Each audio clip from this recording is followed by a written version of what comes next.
Hello, it's Ben, and I'm back with another episode of The Communicators. This is episode 7, but the first episode of this year, 2026. And why is it February and I'm doing the first episode? Well, I'm glad you asked. January was a little bit of a mess. We had sickness all through the house. We had one of my family members passing away, my grandmother. So we were celebrating her life, their first half of the month.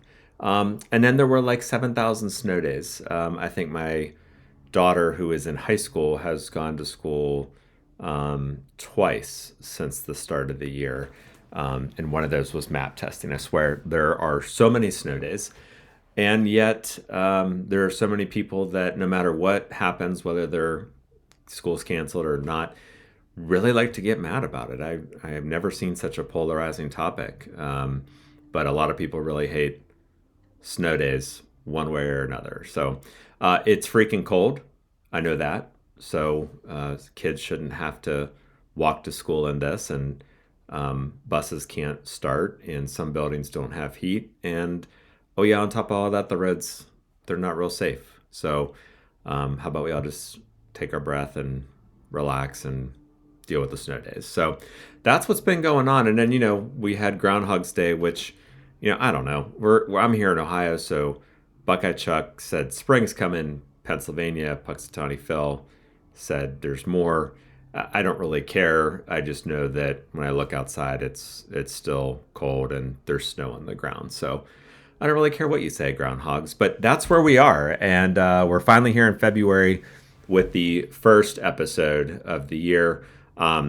We'll get into it in a minute here. We're going to talk about engagement, not the kind where there's a ring on your finger, but the kind where you actually listen to what the other person's saying and have a meaningful conversation. But before we get to that, we'll start with three things. I always like to start with things just to kind of get my rants out of the way so they don't surface when we're talking about the real stuff later. The first is Bad Bunny. I already talked about him in a previous episode, I think October, when the halftime show was announced. And those thoughts largely are still in effect now. What the hell? Why do you all care so much about Bad Bunny? Who cares who's performing at the halftime show? It's a Super Bowl halftime show. I know there's an alternative show that looks like a junk drawer of performers to me. But Bad Bunny is entertaining. I don't know if you've ever listened to him, if you're somebody that's complained about him, but I don't know. Check it out. So at least you have the right to complain about it before you do. But here's what I know: it's happening. So if you don't want to watch it, go get a snack or a beer while it's on. Who cares? On to the second thing, where I ignore everything I just said about Bad Bunny because I do care about something that I'm going to be mad at for a second. And some people might say, Ben, why do you care? Well, because I care. And I hold sports grudges. But I don't like the Darius Garland for James Harden trade. If you are a Cavs fan, a DG fan, you probably have some very strong feelings. James Harden might be my least favorite player in the NBA. I've watched him flop and fake and quit his way to many years here in the NBA. And now he's coming and wearing a Cleveland uniform, and I have to cheer for him, which I will not do. But my dad said if they win a championship, I'll be leading the parade and cheering. And I said I will be leading the parade, but I will have his face X'd out on my shirt. I just don't like him, and that's just how it goes. But I understand trading DG, but for James Harden, I'm just not a fan of it. So, but also cheer for the Cavs. I love Donovan Mitchell, and I guess if we can get him some help, we'll get him some help. But this one's not sitting real well with me. The third thing, I don't know when this became a thing, but why do we just let random TVs play in bars and restaurants? In the last 2 months, in restaurants, I've seen old episodes of I Love Lucy and the Munsters and the Addams Family in one restaurant with the sound down. I don't know why I need that in the background. I was in another sports bar and there were some games that were in between, and I looked up and RuPaul's Drag Race was on, which is a great show, and I love RuPaul, and the Drag Race is very entertaining. My kids love it, It's on here in my house a lot, but I don't know if I really want to watch that in a sports bar when there is a game on, I'm sure somewhere. But why do we have to have this on? I was at another sports bar where like the football games had started, but on one TV there was a cooking show. Can we stop this? If you're not going to play like real shows that people want to see in a sports bar, don't have the TVs. And if you go to a restaurant, I'm not really expecting to have a TV on. If I wanted to do that, I would just stay home and watch TV in my living room while I eat dinner. So I don't know when that became a thing, like I said, but we can be done with that. Okay, so on to today's topic. And like I always said, we're always going to bring this episode to you by a number or a letter or something. Today's number, 31, as in 31%. As in 31% of employees are engaged at work, according to a recent Gallup survey. That has not changed in year-over-year stats from the previous year. So from 24 to 25, it's been 31% of employees engaged. Can we move that in 26? I don't know. I doubt it. But when I think about it, and I think about the purpose of this podcast and my ramblings about just communicating and being a communicator in general, and why it's so important that we do this, when you think about the fact that only 31% in any company of people are engaged, how is that possible and what are we doing about it?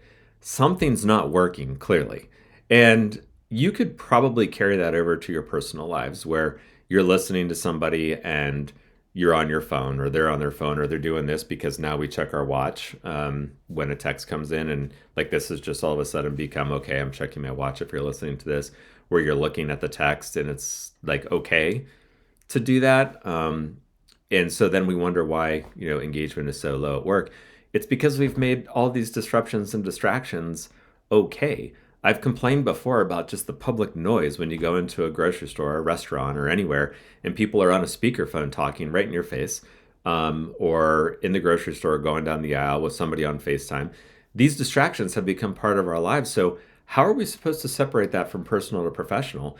And what are we supposed to do about it in a professional circle? So I guess from a perspective of a communications professional or somebody who considers themselves just a communicator, we need to help set the tone. So first, what can we be doing? How can we be modeling better behavior? The first thing is, I'm grabbing my phone now if you can't see me, turn this over when you're talking to somebody. Don't be checking it. Just one second, I want to read this. That happens a lot, and I'm not being judgy because I do it too. It happens. I get it. But we need to make a conscious effort to not let ourselves be distracted and disengaged. And as the communicators, how about we just start to get over it and hold people accountable to it? Like, no, I'll wait. Go ahead, check the text, do that. I'll wait. It's okay. The progressive commercials where you have like the backup quarterbacks come in, the Teddy Bridgewater one where the friend's not listening and she's looking at her phone and they bring it in. We can't do that in real life, as great as that concept is. We have to do something about it ourselves. So let's start there. The second thing is, I guess this is more from a professional communication standpoint, but if it's not working, if it's 31%, if we're not making any strides, let's look at the obvious thing. How about we just go and see what we're doing and audit that and see why it's not working? And a lot of times it comes with listening to the people that are in the company that aren't engaged, or maybe you're not getting like the engagement you need with your friend because maybe you're not being a good friend. Maybe you're not texting back, or maybe you're looking at your phone while they're trying to talk to you. But go to the source, just ask the question. Hey, did I do something to bother you? I'm not hearing back from you. Or at work, hey, what are we doing not to connect with you? And this leads me to the third and final point, which is also the hardest one. I don't know why we make this hard, but it is the hardest one. Actually listening to what they tell us to do. I've seen this a lot in communications where we do the research, we do the work, we find out the info we need, and then we're like, that's great. And we put it in a drawer and we let it sit there instead of actually acting on it. And then we've lost more credibility because now we've asked, but we do nothing with it. And sometimes it's the easiest things we can be doing. If, for example, in a company, if somebody's like, I'm not engaged because I just don't want to get one more email from the company about XYZ. Okay, send out a video, hold a town hall, schedule group sessions, do something, anything to move the needle in terms of engagement where you're modeling a different behavior. And if that doesn't work, ask, find out, and do something different, fail fast. But we have to do something. We can't just continue to watch these things happen, let communications continue to be shut off, and then be surprised and upset when we find out that people aren't engaged or are listening to us. It comes down to, are we going to do something about the problem, or do we just want something to complain about? Do we just want a problem to complain about? And if it's the latter, then don't even bother in the first place. And maybe this podcast isn't for you, because this is for the people that are the communicators and want to do something about it. But if you are in that former camp where you do want to be part of the solution, or you do want to be something or do something that can actually solve the issue, then follow the advice that you probably have given others and listen to what it is that you're actually being told to do, and do it. So trying to simplify those things is easy. Following them and doing them is another. But I believe in you. You're the communicators. You can do it. My last piece, the red pen. My red pen's going to be short today. I want to take a red pen to everything going on in Minnesota. I am not going to get on a soapbox by any means. And if you want to think this is political, that's fine. I went to Kent State. I was at Kent State touring when I made a decision to go on the 25th anniversary of May 4th. I was a 5-year student. Yes, I know, 5 years. And I'm not a doctor. I was lucky enough to work the 30th anniversary of May 4th. And it was quite an event in the sense of remembering what had happened there, and when people viewed American citizens dying on American soil a little differently than today.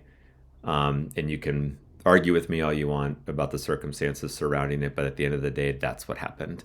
And a lot of companies, businesses, people, and just some ways of life are being gravely affected as a result of it.